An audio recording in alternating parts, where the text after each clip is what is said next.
E aí, tudo bem? Alexandre Peleja aqui, da Vantari Educação Médica. O episódio de hoje é sobre transtorno obsessivo compulsivo. Qual que é o nosso objetivo? É proporcionar para o médico uma segurança clínica para ele atender bem o paciente.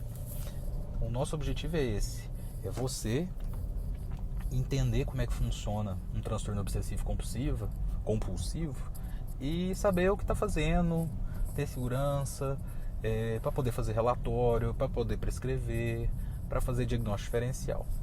O que é importante sobre o transtorno obsessivo compulsivo? Ele é caracterizado por obsessão, compulsão ou os dois ao mesmo tempo. O que é obsessão? É uma ideia intrusiva que entra na cabeça da pessoa. E a característica desse tipo de ideia é que ela é egodistônica. O que significa ser egodistônico? É ser desagradável. Então vou pegar um exemplo simples. Uma pessoa que tem toque de lavar a mão o tempo todo. Como que funciona? Primeiro ela faz obsessão. Obsessão é, vamos imaginar que eu tenho aqui, né? Eu vou lá e pego numa mesa e falo, nossa, minha mão tá suja. Então essa ideia entra na minha cabeça. E essa ideia fica na minha cabeça. Minha mão tá suja, minha mão tá suja. Isso vai me causando um desconforto, é desagradável. Minha mão tá suja. Se for só essa ideia e for intrusiva, for desagradável, causar prejuízo, desconforto e for por um período longo, a gente já fecha para transtorno obsessivo compulsivo. Vamos dar um exemplo agora de um transtorno obsessivo compulsivo, que tem os dois, né? Tem os dois. A compulsão, ela é um ato, ela é um ritual, ela é um comportamento que também é intrusivo, repetitivo e desagradável. Nesse exemplo de mão suja, né? Eu encosto em alguma coisa, me vem na cabeça, nossa, minha mão tá suja. E para aliviar essa obsessão, esse pensamento desagradável, eu vou lá e lavo a minha mão. Então eu tenho a obsessão, que é o pensamento intrusivo e desagradável, e eu tenho a compulsão, que é o ato de um comportamento para aliviar essa obsessão. Não necessariamente a compulsão ela tem que ser de alívio. A compulsão tem que ser de alívio para a obsessão, mas pode ser. Então, tem pacientes que ele tem apenas as compulsões, né? Então ele se sente impelido a realizar um comportamento. Um exemplo para ficar fácil de entender: contar as coisas. Eles viram rituais, né? E a pessoa ela se sente numa obrigação, é uma sensação de novo, egodistônica, desagradável de, por exemplo, ter que contar os ladrilhos na parede quando vai no banheiro. E a pessoa tem que fazer isso e gasta tempo, isso é um sofrimento. É importante entender que todo ser humano ele tem um período da vida que ele passa por sintomas obsessivos compulsivos. Ali em torno de 8 anos de idade, todos nós já passamos por isso, né?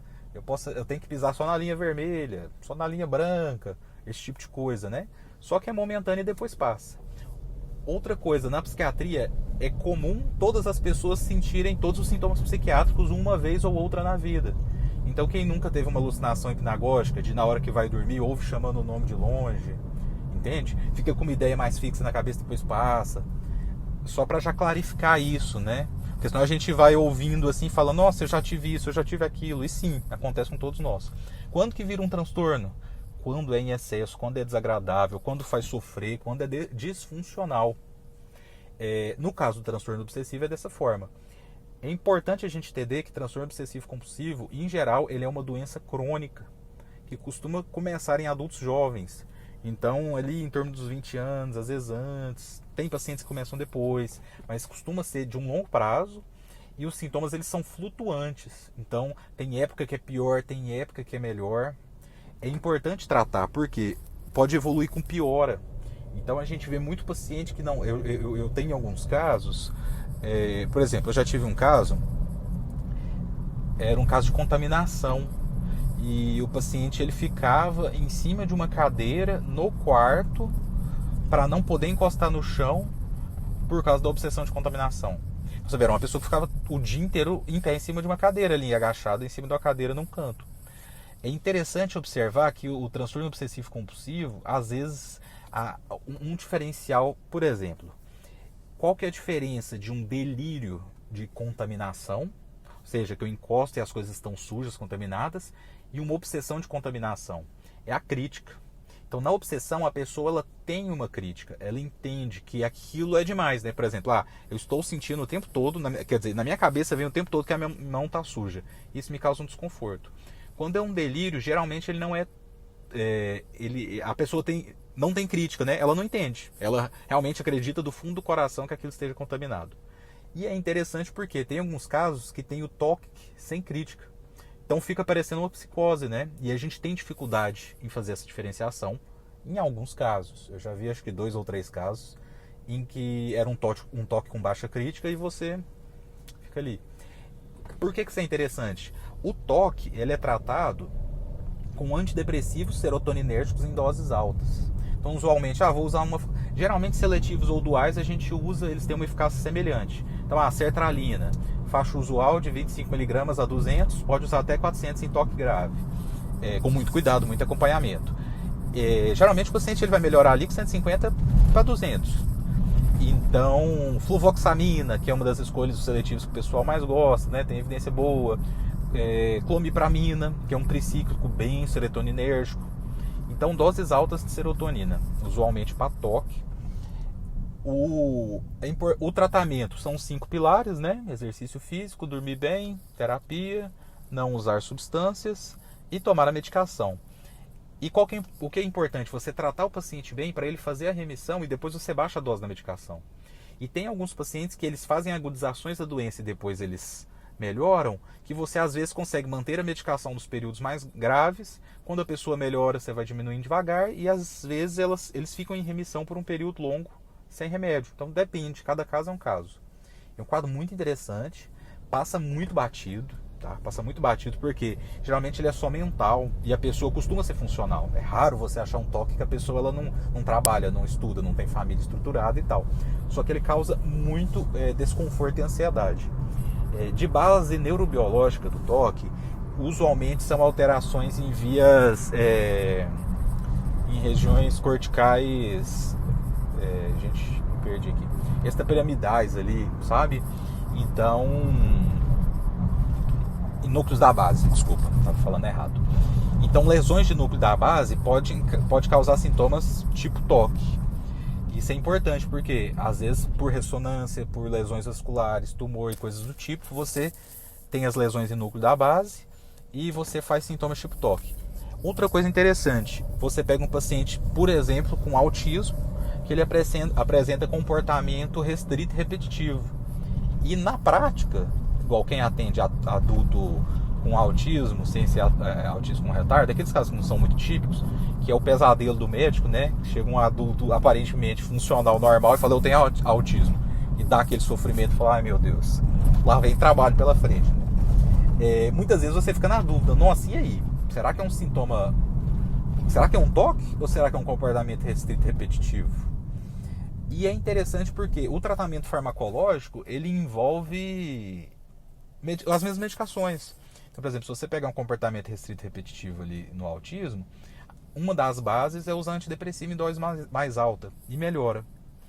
Então, sobre o toque é isso. Tomar cuidado, porque a base do tratamento é serotoninérgico em dose alta. E se esse paciente tiver transtorno bipolar mais toque? O que acontece, não é tão raro. De vez em quando a gente pega. Lembra sempre, o primeiro passo que a gente tem que fazer é estabilizar o humor. Sempre, tá? Primeiro, sono. Você bota o paciente para dormir de forma adequada. 7 a 8 horas por noite. Higiene do sono correta. Sem telas 1h30 antes. Sem estimulantes tipo café, nicotina. Lá 8 horas antes, né? Que é mais ou menos umas 3 horas da tarde ali. E depois que o sono está estabilizado, que a pessoa está fazendo exercício físico, você fala, não, orientei isso, já organizamos, agora a gente vai para o humor. No caso de transtorno bipolar mais toque, primeiro a gente trata o transtorno bipolar. A pessoa está estabilizada, sabe, não está fazendo disforia, depressão e tal, beleza. Aí você bota o antidepressivo. É legal perceber que muitas vezes na pessoa que tem transtorno bipolar mais toque, quando você estabiliza o humor, muitas vezes o sintoma do toque já dá uma diminuída boa, sabe? Já facilita o serviço. E aí você entra com antidepressivo, tendo cuidado para não ter virada maníaca, e consegue estabilizar. Então é isso. Caso você precise de acompanhamento, de suporte, para ter segurança na sua prática clínica de psiquiatria, para atender bem os seus pacientes, para montar o seu consultório particular, para progredir nessa vida da psiquiatria, que é muito boa, particularmente eu adoro, estou nela tem atualmente 12 anos, entre em contato. Aqui na descrição eu vou deixar o número de WhatsApp, dependendo da plataforma que você estiver, você pode clicar no link, ou você pode pegar o próprio número do WhatsApp, ou mandar e-mail pra gente, eu coloco um e-mail também, ou deixar um comentário mesmo, que eu respondo, ou alguém da equipe, né? E a gente tá aqui, a gente estruturou a Vantari de uma forma que nós temos supervisões práticas, com atendimento de paciente, temos plataforma com conteúdo teórico, temos grupo para discussão, e nosso objetivo é você ter a sua segurança clínica para tocar sua vida na psiquiatria, com segurança e com conforto. Abraço, Alexandre Peleja aqui.